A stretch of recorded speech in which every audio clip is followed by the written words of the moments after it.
and everything.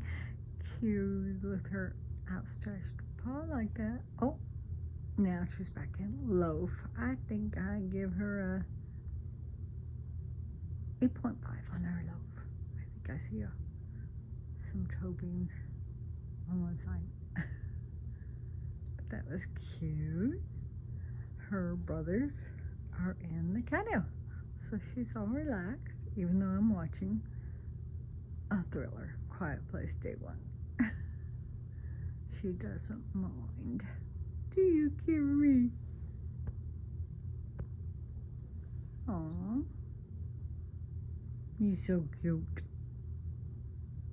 She's on the superhighway, which I don't think she gets on it when the brothers are out. Well, maybe some.